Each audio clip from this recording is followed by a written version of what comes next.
I'm originally from the Bay Area. I moved here when I was 9 to be an actress, and then we ended up just staying here and actually having a normal life as well as an actress life. Wow. So a little bit of both. Tell me more about like your acting and like what got you into that and what shows you've been on. What have you done? Well, when I started, I was a professional dancer, Wow. and I was the national jazz and tap champion. And I got bit by the camera bug, and I was hosting TV shows when I was 9 to 11 in San Francisco. And I would do that every Saturday. It was for, do you remember the Coffee Kids Club, KOFY? No. Do you remember Channel 5 WB? Tell me about it. It was for the WB, and we would I interviewed Mayor Willie Brown. I interviewed the San Jose Sharks. Oh, man. All from 9 to 11. And I got bit by the camera bug, so we came out here to do pilot season and all that. And I started, and I was doing Disney, and I did all the Disney Channel original movies. And then I did, I hit it very big with a show called Caprica, which was the prequel to Battlestar Galactica. Whoa. So I was really big in the sci-fi world. Oh, that's awesome. You have a big following on Instagram, I noticed, too. Yeah. So that's how it all started coming. Yeah, and I did The Big Bang Theory, and I've done a little bit of what did you do everything. on The Big Bang Theory? I played Raj's girlfriend. Oh my God! What episode is that? I'm going to look into it. It's a bunch of episodes, so you have to Really? Yeah. Oh man! Congratulations! Thank you. That's not normal. That's like really dope. You must have been excited when they gave you that, like you're on the show, like when you got the confirmation, right? Oh my gosh, it was. How did that happen? Tell us about that. It was a big audition process, and I met with Chuck Lorre, who's the creator of the show, along with Bill Prady, and yeah, I just did it and gave it my all, and it was the start of the new year. It happened like January 8th, so it was the best start of the year I could possibly have had. Yeah, that's really exciting. Yeah. Congratulations on all that. Wow, that was dope. You didn't know what you were coming into. No, I knew. You thought I was on Instagram, bro. No, I didn't, because I know when I did it, I was with my girlfriend. She's like, "Oh, I think I've seen her somewhere." Yeah. She's an actress, right? I'm like, "Yeah." Because at first I was like, "Wait," and then she had told me, like, "I think I've seen her," but that's where it was, The Big Bang Theory. Yeah. I'm gonna look into that, and then I'm gonna text you later. Yeah. Like, hey. And then, Like, oh my God, I had no idea that this was you. exactly. So, damn, that's dope. But so I was gonna go into my first question because the whole thing is about anti-bullying and self-love. So, Which is awesome. Congratulations. thank you. So it'd be like, what does self-love mean to you? When you think of that word, what does it ring to you? Like, what do you think when you think? Well, self-love didn't come to me until quite recently, to be honest. Really? I was diagnosed being bipolar when I was 22 years old. Oh. And from baby to 22, I did not take care of myself. Oh, it was man. very self-destructing. And once I figured out what the issue was, and I worked through that, I'm 32 now. It's taken me 10 years to even self-love myself just a little bit. Whoa, So you're it's a lot of work. Yeah. Wow, you look hella good for 32. Oh, thank you. Wow, I didn't think that. I'll take that. Wow, I thought, all right, that's dope. What was your secret in that? Sunscreen, not drinking, Wow. not doing drugs. Wow. Just keeping it really clean. And I'm also a vegetarian, so I think that helps. Definitely. Yeah. So I was going to ask you, when you were growing up, did you ever have a case where you got bullied, a particular case that, you either got bullied in school or something, even in the adult world, and then you learned from it, you could share? I mean, I definitely was bullied a lot as a kid. What I am blessed about is I did have a great circle of friends. So it kind of kept me uplifted and fine. Right. There were a lot of times in school where I actually was bullied by a particular teacher. Oh, and man. I will not call that teacher out. Right, let's not do that. Let's not do that. But I was a professional dancer my whole life, and I was very lucky to get into the senior dance team when I was a freshman. Right. And unfortunately, I was still working, being an actress at the same time, and I had to leave for auditions. And I had asked before if that was okay. And she said, yes, of course it was okay.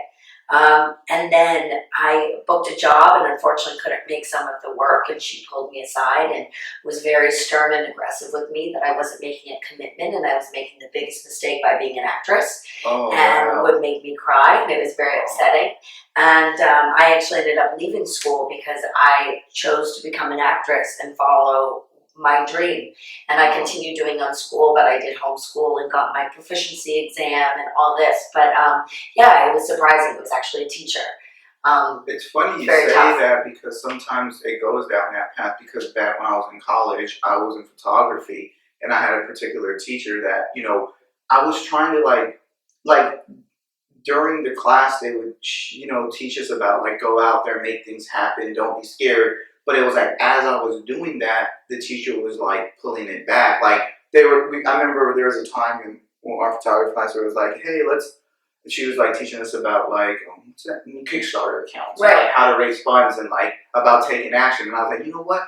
How about we all take action? We make one. And everyone got nervous. Like, no, you can't just do it. And then I went ahead and did it, and things started happening. And made me think like sometimes it goes in that path, not against like teachers or anything, but it's like I realized like you're telling us to do this, and then when you're doing it, your reaction to it is completely different. It was kind of like what you're talking about. The teacher was like, "You're not helping me excel.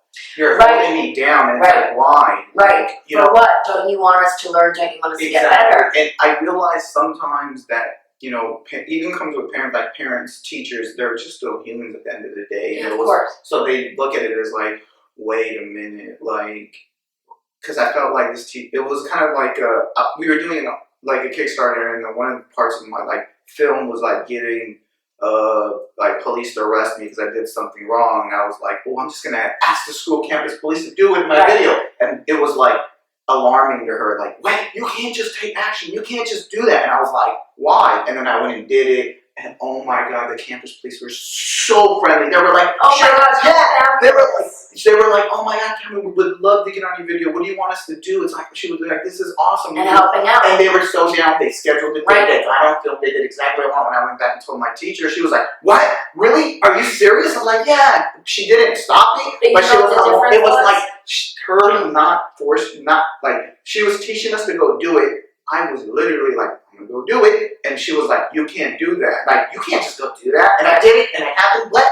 I give her credit because when it did happen, she didn't go try to like trump it or stop it. She was just like, wow, they did it. Right. Because at first she was like, they're not. But you know what? You're an open and honest person, and that is why the police opened up to you. Yeah, it was because it's all about being yourself. Exactly. Yeah. That's like goes back to the teacher thing, where it's like sometimes I feel like there's this medium there that's like they're telling you to excel, they're telling you to do it, but when it's really happening, it's kind of gets weird. So let me give a shout out to my second grade math teacher, Mrs. Sue, because she always believed in me, and she said to me, she said, you better thank me when you get your Emmy or your Oscar. Did you ever? And it was the most inspiring thing in the fact that I was in second grade, and it's the only teacher that I can remember that believed in me in second grade. It really shows, you know, it doesn't matter your age, the positivity and the reinforcement stays with you. That's awesome. Yeah. That's awesome. I had a lot of those teachers too, but I don't know, I think it's like something just in humanity and us as people. It's like, even in the media and everything, it's like, there's so much great things going on, but you always just target one thing that went kind of south. Right. And you always be like, well, I never did that. I don't know, I think that's just as humans, we're like that. Right. I don't know why, right? Yeah, I know. It's like, I don't know why I pick at that, but there's so many other great things that went along, but I don't know. But that, in a weird way, I was always that person that was kind of like, oh, that doesn't, I was always kind of like good under pressure, so that made me, and in a way, her saying that might not happen accelerated me wanting to really make it happen. Course. I was always like that. People tell you that you can't do it, and it's never going to happen, and it's not going to work. It gives, obviously, you the drive. It gave mine the drive to kind of be like, you know what, thank you so much for your negative energy, because I'm going to take that negativity, I'm going to turn it positive. Right, exactly. And I'm going to show everyone that you can do it as well. Exactly. See, but that I noticed, like, I've had a lot of guests on my show. One that was really particular was, I don't know if you know him, he's Chaz Dean. There's like billboards around him. When hair care. Yeah, his whole thing was about like people doubting me, or it was like accelerating under pressure. And it's like, I feel like everyone that's successful or achieved a certain amount of success always had that mechanism where it was like they were tough, and no matter what beat them down, they didn't come down, but they just like rose above all of it. Absolutely. It was never a story of it, and he's the most particular one, because his whole thing was triumphant. Like, I went from this, and it was, I was kind of hit me from alarm because I didn't know he went through like all that. In his I life. can't wait to hear that. Yeah, it was all about that. Wow. Like, had to go through all these struggles. I was adopted. I had to go through all this. His whole story was like, whoa. And no matter what happened to him, he was rising above it. Like, wow. My little thing. And like, the fact is, I know who he is. Right. Because he makes fabulous commercials. And I really want to try that wet hair care out. Dude, you know what's funny? After Makes it shiny. His assistant gave me 2 bags, one for me, one for my girlfriend, and they're the best products. And ever. you know what? It's only one, right? It's shampoo and conditioner. But he came out with a bunch of other products, and they're all amazing. Maybe Wet Hair Care wants to sponsor me. He's really like one of the Chaz Dean, I'm looking at you. he really was one of the most awesome guys ever. And also, like, that was early when I was getting my podcast started, and I was just like going with like a camera places, and he was like, oh, you can use like my studio, all the lighting, like and then he gave me like all this like product. Like, I really like that guy a lot. Cool. Yeah. So, but going back to like the whole thing, the reason why I'm talking about him is that he was like the master of like when the chips are down, he would rise above it. And I think that's a big thing when it comes to like even bullying. I feel like all the bullying I went through had got me to this point where it was like, no, I'm not gonna let it get me down, but I'm gonna use that energy and use that into anti-bullying and be productive of it. Right. I think that is something that a lot of successful people have, I think. I think absolutely. That's why you hear so many stories and so many people want to talk about it, and they want to talk about their children. And you know, I was diagnosed being bipolar, and dealing with that. And my whole goal is speaking to children as well and letting them know that, you know, maybe you do have a mental illness and maybe there is something a little off about you, but guess what? There's a lot of things that are off about me, and here I am sitting on a couch with you talking about it. So, you know, and if people are going to bully you because of that, you know, so be it. They're losers. Exactly. You know, let's pull it together. Exactly. See, that's like the attitude to have, though. Like, but let me tell you, took 25 plus years to get there. Yeah. So that is why I want to share the message, so people can be strong, because I didn't have anyone to look up to when I was a kid. That's what I was getting on. I know I had a couple of podcasts before this, interviewing people, and it was like that thing where it was like, you can't use you. I didn't have this medium when I was growing up, like in high school, getting bullied. It was like, whoa. But now these kids do. So it's like, I wish I would have had like a podcast like this to listen to that was all about anti-bullying, so I could hear like younger people out in the world trying to make it and do their thing, talk about these issues, and so I could realize, hey, it's okay that I'm getting bullied, that this isn't the end, that all these people who are successful in what they're doing, they all had these stories. That's why I think it's a great time right now, and we have all these platforms. And if I was a kid back in high school when I thought it was the end of my life, if I knew there was a podcast that was about anti-bullying or self-love or mental illness, that were people our age that you were related to, putting it out, and it was genuine, I would have not felt so miserable all the time. 100%. And like my whole goal is to bring comedy to it. Right. Because you know what? It's funny. Exactly. It's funny. You have to make light of it. Exactly. And I feel like with all the bullies, like it's hilarious that they think that they can get away with this, because the joke is the kids that are bullied are going to be the most successful. They're going to take over. They're going to be in control, and I'm going to be wanting a job from you guys soon. So keep it going. It's like that, though, isn't it? Yeah, it's funny. Yeah. It's like that. Yeah. I was going to ask you, so with all your acting and all your accolades, where do you see yourself in 5 years with everything? Where do you envision yourself being?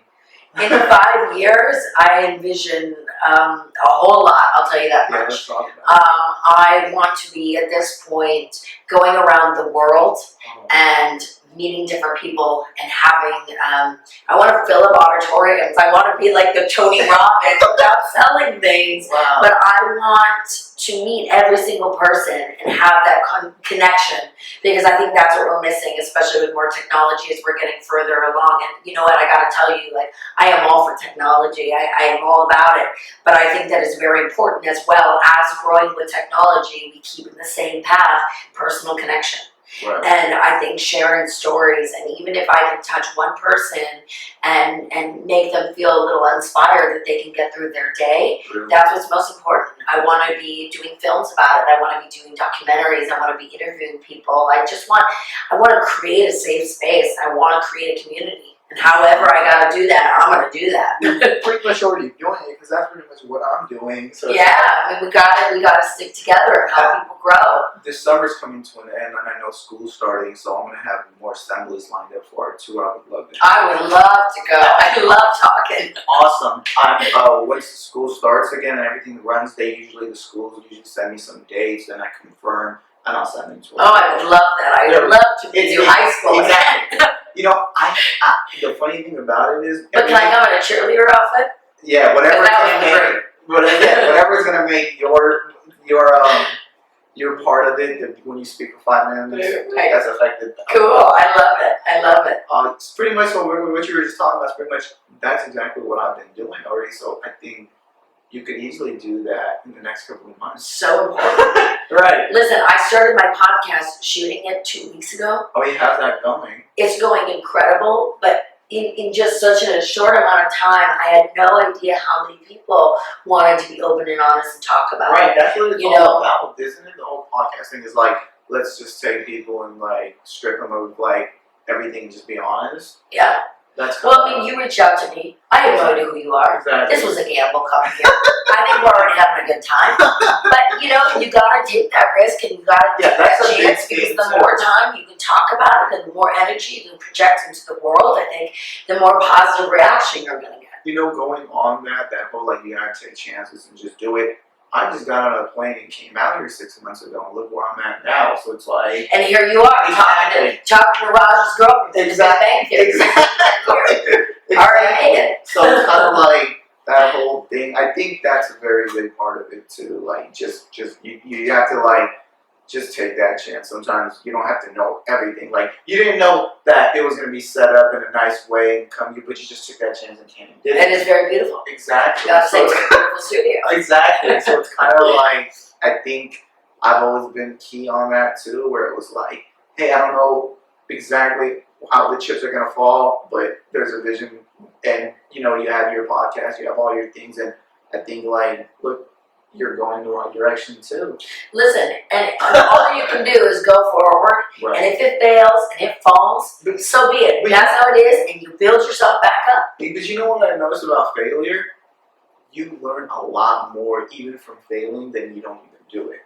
Like 150%. 90% of all my success came from failing. Like when I started this assemblies tour, when I wrote out the outline, I must have got rejected by 90% of schools. Right. But that helped me. But I was the type that wasn't like, this is the all-in. It was like, go back, it's all your fault, and figure out why you're failing these meetings. Because I was getting a lot of sit-downs with principals and schools and staff. How scary to be in front of a principal. Exactly. I was in the principal's office a lot. Yeah, and it was like, I was failing my meetings, but I was never looking at it as like, this isn't going to work. It was like, you're doing something wrong. It's all your fault. Dig deep and figure out what's wrong with these assemblies and how you're doing these meetings wrong. And then I started fixing it, and then they started happening. Yeah. So it was like, I think... And you're about to change. Exactly. It was through my losses. So I think So, I think kids should also be prepared to lose, because you learn a lot from losing. And I think a lot of people don't go after what they want in life just because they're scared of losing, and they're scared of judgment, and they're scared. Well, I think it's not just kids. I know for myself, like I've been scared of failure so much that I've held myself in, and it's so much easier just to lock yourself in your room instead of actually going for it. And this was quite possibly the most fearful I have ever been in my entire life and career. Right. By starting some art on my own and creating that art, it's very scary. Right. What got you to overcome that? Just that, like, I know there's this book that's like The Art of Not Really Effing or Caring. Do you think that's powerful? Do you think that you guys? I've never read that. Yeah, it's like this book. It's like The Art of Not Caring, but it's like the art of not like caring what other people think. But did you think that was a part of what? Oh, I'm so fearful of what people think of me. I'm extremely insecure. I am not cute when I go out. I know this is gonna sound like really like like slapstick, but I genuinely lost that mechanism of like not caring what others think. And there's a vision, and I have goals, and I'm gonna get to them. And what others' opinions, it really doesn't matter to me. I really like got to that point where I achieved that mindset. Right. Like, because it was like, what I'm saying is because I like took the before and after, and before I was scared to even like post something on.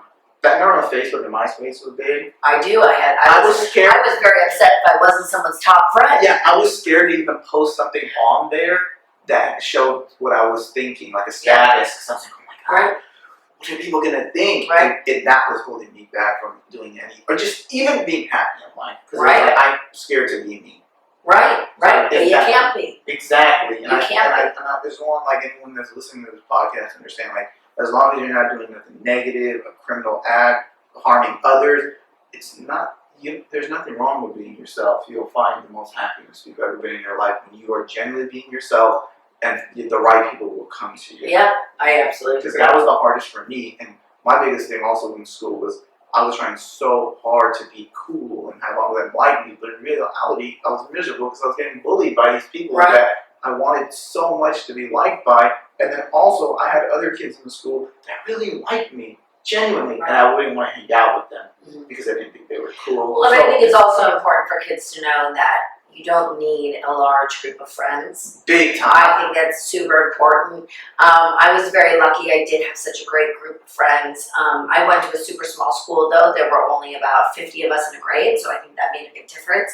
Oh, really? Yeah, it was super tiny. But, you know, we all got along with everyone, and I, you know, excelled in math. So I was 2 years ahead in my math program. So I was friends with the juniors when I was a freshman. Wait, you're really smart in school? Yeah, I'm really smart. You didn't know that.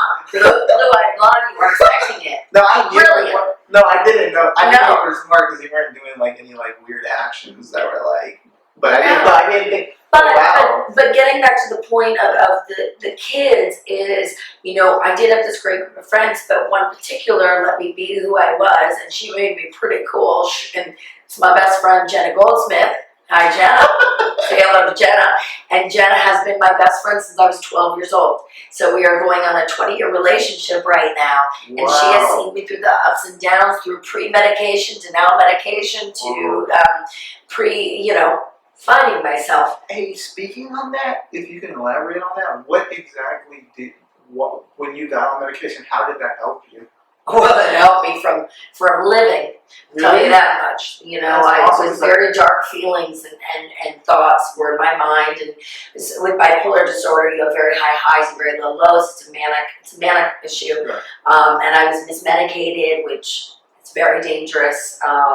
And I talk more about that on my show. I don't want to bother you with all of that. What I'm trying to get to with all that is that but there's nothing wrong with in my head. Exactly. And I was fearful of getting on medicine because I was afraid that would numb me as an actress. So I push, and if anything, it's completely made me at ease and made me a happy, whole person. That's awesome, because I know my girlfriend, we always talking, she always said, like, people, if there's nothing, that's actually the best thing. And so I feel like a lot of people that are listening, I feel like there's nothing wrong with that. I feel like it holds people back because they were going through the same feelings you were. You have to be stigma-free about it. Exactly. And you know what, it's kind of a hot topic right now. No, exactly. And I like to ride on that. No, you know, exactly. I like to ride on that and keep the goal up. Because you know how you said, like, you felt like getting on that was going to hold you back from like being who you are, but it actually helped. I think that's a very important thing because a lot of people go through that where they're like, wait, but I think I'll lose myself and who I am. And like, I'm gonna, but it's like, you're not. That's awesome that you touched on that, because I know a lot of people are having that same exact thought where it's like, wait, I don't want to. So that's great. You touched on that. That was really awesome. You know, I think it's also interesting, since we're talking about kids, I think that a lot of my highs and lows came about now looking at it when I was going through puberty. And I think that that's very important for kids to know as well, that, you know, that's all normal. And it's okay to feel the things that you do, especially if you have, you know, a mental health issue and you're dealing with bullying and you have these ups and downs. Like, just know you're going to get through it. You know what I mean? Exactly. You know? That's great that you touched on that too, because you always think, especially kids that think it's an all-in, like I'm in school, just me personally, I was struggling in every category. So it's like that's not your ends of all means. Right. That's not the end. That's just school. And then when you get It's out, just the beginning. exactly. Yeah. It's like, and I know when we do these assemblies. In our last one, it was an all-girls school, and I remember all of them would come up to me after, like, Calvin, like, I want to ask you these questions. And they were asking, like, what should I do? And it was like, there is no like set path to your success. It's like, what do you want to do? You have to ask yourself. Right. And I would tell them, like, I can't sit here and tell you, here's the game plan, here's the outline. No, because you're still figuring it out. Exactly. So my answer to all these, because we always have a meeting where you have to send these, and it was like, I can't answer these questions of your life for you. It's like you have to be like, hey, what makes me happy, and how should I? There is no set path to what you want, because you're an individual and your life will be different. So I can't answer these questions like, do all this and then you'll be happy. Right. And I feel like that is the answer. It's like everyone's on their own path. And I feel like, not to touch on something kind of negative, but it's like, I would want all these kids to understand, like, social media, it's like, don't compare yourself to, like, some of these people you see. And oh my God, listen, if I compared myself to every girl that I follow on Instagram, they are always on vacation, they always have perfect bodies, they're very tan. It's like stay in your lane, and like, you just focus on your stuff and don't worry about other people. They're on their own path, and you don't know what. And it's probably a fake path. Exactly. Like, you just don't. Exactly. You just don't know what other people are going through. The best thing you should do is, like, I know I had watched, the rapper Tiger. He had this whole thing on his stories where it was like, worry about your lawn, like, worry about your lane, like, just be happy in your life. You will really find happiness. Because I did, and I stayed in my lane. Like, I'm not worried about my neighbor's lawn that it needs to be mowed. I'm worried about my lawn. Like, of course, I'm not trying to say, like, be selfish and just focus on yourself and don't worry, help the next person. Of course, do that. But I'm saying, don't compare yourself to everyone else. Just, do you and be happy in your own. Here I am, warts and all. Exactly. I think that's one thing, like, what I was trying to tell them after something. Like, your path is different, so you can't. And I think a lot of people feel like they're comparing themselves to, like, someone else, and I will never get there, and then you'll be sad about that. Right. You're not them, you're you, and you don't know what battles there. Because I met a lot of successful people that were miserable, so it's like, stay in your lane, worry about you. And I met a lot of people that, to the standards, didn't have much, but were so happy. Genuinely, like, there was like 7 people living in one apartment type of scenario, but they were all so happy. And I could just sense it, like, oh, these people are so joyful. Then I had another friend who's living in this big mansion, driving nice cars, and just have this. They're not telling you I'm unhappy, but you're just sensing it. Like, that's how I can tell people. Where it's like, give me 5 minutes with you, and I'll be able to tell, like, are you good? Are you bad? And that's how I compare them. So it's like, just, give me 5 minutes with someone and we'll be best friends and I'm never going to let you go. Exactly. So, you're going to be like, no. So as this podcast is coming to an end. Oh, it's too short.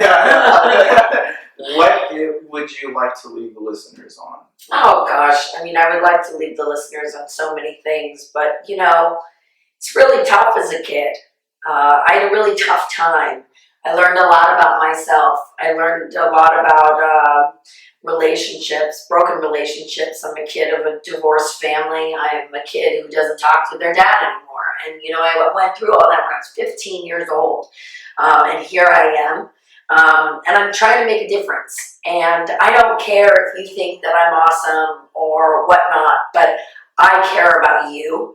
And I care that, I'm going to cry. I always cry at everything. I cry in commercials, guys. It's really embarrassing. But I just want love, honestly. And I don't care if it comes in a juju sort of way, hippy-dippy, like whatever it may be. Like, love is love. Let's be stigma-free. We all have issues, and this world is tough enough. So let's just get through it together. Wow, that was awesome.